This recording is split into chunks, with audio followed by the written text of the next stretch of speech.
All right, let's talk about one more thing. We mentioned this earlier, that net working capital is very important to a firm, and we're going to look at that with regard to current assets minus current liabilities. So net working capital is the amount of money that we have available to pay our bills, and current liabilities how many bills we actually have to pay, and usually it grows with the firm. So we need a cushion between how much we have in the bank and how much we have in bills coming due.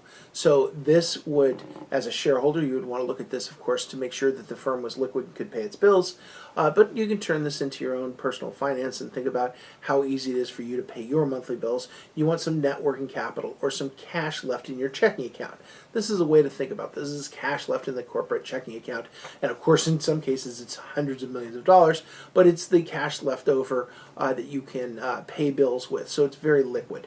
If you follow Warren Buffett, the Oracle of Omaha, the CEO of Berkshire Hathaway, he likes to sleep well at night, so he leaves $40–50 billion laying around in the checkbook, just in case he wants to buy something, or he has an insurance company just in case there's a hurricane, he has to make a big check. He leaves like $40–50 billion around his checking account in case he needs some spending money. Obviously, we don't do that personally, but you can see that the net working capital, or the cash that's left over, is quite important, depending on the firm. The net working capital also grows with the firm, so payroll and inventory may have to be paid before a product or service is rendered and paid for by the customer. So net working capital is crucial. Along those lines, I had a friend of mine who was doing business, or beginning a business, and he got very lucky and he got into a job where he opened his business, and the person that was going to pay him for the job, he had to have a bunch of employees. The first thing I told him was, immediately ask if you can get paid every 2 weeks instead of every month. And he goes, well, why? And I go, because you're going to pay your employees every week. And if you get paid every 2 weeks, your cash flow will be much faster. In other words, you'll have less net working capital you need to have because you're paying your employees every week, but you're not getting paid for a month, which means you need a month of working capital before you get the money back. So he got paid every 2 weeks, which is great. Then ask your employees, can I pay you every 2 weeks?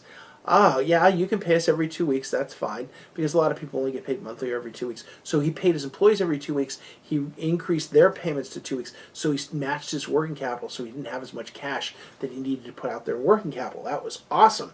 So he was rolling along doing really well, and he had a bunch of cash he had saved up, and of course, you know, a young person with a new company that has a lot of cash, he wants to spend it, so he goes out and buys a new car and a few other things, and he's spending down his cash, but he thinks he's got this great thing in this business that he's rolling along. And I'm telling him, you need to keep cash because your next job isn't going to be like this. Well, then he signed a contract with the federal government. And I said, well, when is the federal government going to pay you? And he found out that the federal government was going to pay us till the whole job was over. They might not pay him for a year. They might not pay him for 2 years.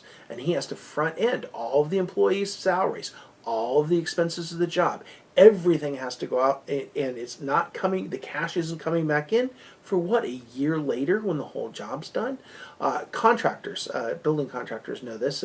It's very important to get paid, and they get progress payments. They usually get paid once a month, and of course they have to front end the money of employees every week. And there's a lot of expense in contracting, a lot of the materials and stuff they're front ending, so they need credit from their suppliers and so on. So it's very important that you grasp this. Cash is important right at the beginning. Cash is king, and the net working capital is going to be something that you're always focused on to make sure that you can always pay your bills. You're always trying to project cash flow. You want a cash flow projection to make sure you can pay your bills. As the firm grows, it can grow itself right into bankruptcy because you've got more cash going out than is coming in, and if you can't pay your people, they're not coming to work tomorrow. So be sure you keep an eye on net working capital. It's really, really important.